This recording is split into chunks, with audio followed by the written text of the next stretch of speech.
The San Francisco 49ers going up against Detroit Lions, the team that I'm ready to crown as America's new team. Wow. Because it feels like everyone is rooting for the Lions and has fallen in love with this story and this organization. But it is going to be tough because they're going into San Francisco. They are underdogs in this one. Can they get it done? I think they can, but I'm a little weary of this offense and Jared Goff in games outside of a dome because the splits on that, the home, not only home and road, but just more specifically, games in a dome versus games not in a dome. Some people think that's not a real thing. I think it's a real thing, especially with Jared Goff when the numbers are so skewed like they have been this season. He's won in Kansas City. He did that on opening night. So it's not that they can't do it, and I don't think that this puts so much doubt in my mind like this is going to be the difference.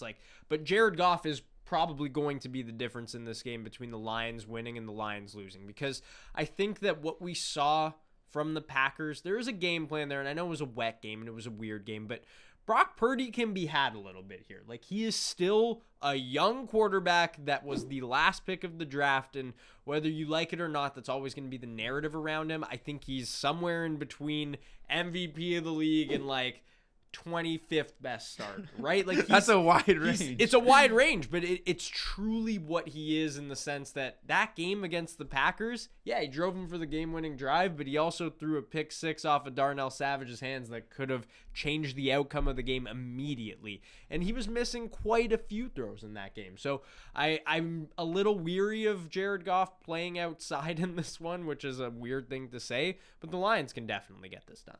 I think you have to start with this game by looking at the quarterbacks because both of them are wild cards. But the guys I want to talk about are the running backs, because you got Christian McCaffrey. Everyone knows that he is going to be heavily utilized and he is going to have a ton of success both on the ground and in the pass game. There's no stopping Christian McCaffrey. You just have to deal with it and limit him as much as you can. But on the other side, you got Jahmyr Gibbs, who I think is very, very interesting in this one because I talked about McCaffrey's utilization. I feel like Jahmyr Gibbs has been heavily underutilized a lot of times this year, and they love their 1-2 punch with Dave Montgomery. I love Dave Montgomery. I think he's a great change of pace runner. He's a bruiser. When you get into the red zone, he is the perfect guy. This game, though, I think the Detroit Lions truly need to let Jahmyr Gibbs loose. Just let him run wild because there are few players with the ball in their hands that feel as fast as this guy. And if he gets going and he gets hot, the Detroit Lions can just really run all over you, especially with that offensive line up front. He is really the key and the X factor for me in this one. I love it, and I think it's a ball control offense at that point, right? Which is, I think, what the Lions want to be, is that ball control, play action, limit the possessions of Kyle Shanahan and that 49ers offense, because I think if you get in a track meet with them, it's a dangerous game you're playing to play like that with the 49ers defense on the other end, which is why I think I'm going to pick the 49ers to win more, is just because of their defense and how athletic their linebackers are.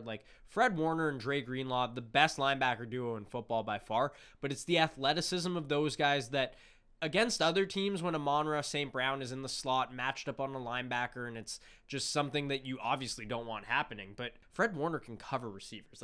Last year in the playoffs, him taking CeeDee Lamb all the way down, one of the most iconic highlights of a defensive player. No linebacker should be able to do that. Fred Warner can do that. Dre Greenlaw can do that. They can do things that no other linebackers in this league can.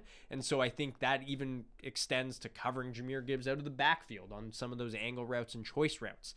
And I think that the 49ers defense ultimately just ends up being the difference maker in this game for me.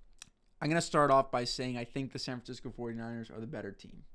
I'm picking the Lions to Wow. win. Okay, I love it. I think this is a team of destiny, and you talked about ball control. I just really like what this Lions team is about and how they're built, and I can already vision the game plan offensively that Ben Johnson's going to come out with, and I really think that they have a great chance to go out and win this football game, especially if we see a lot of those early struggles from an inexperienced quarterback like Brock Purdy. I love San Fran. I picked them to win the Super Bowl in our original bracket video that we did before the playoffs.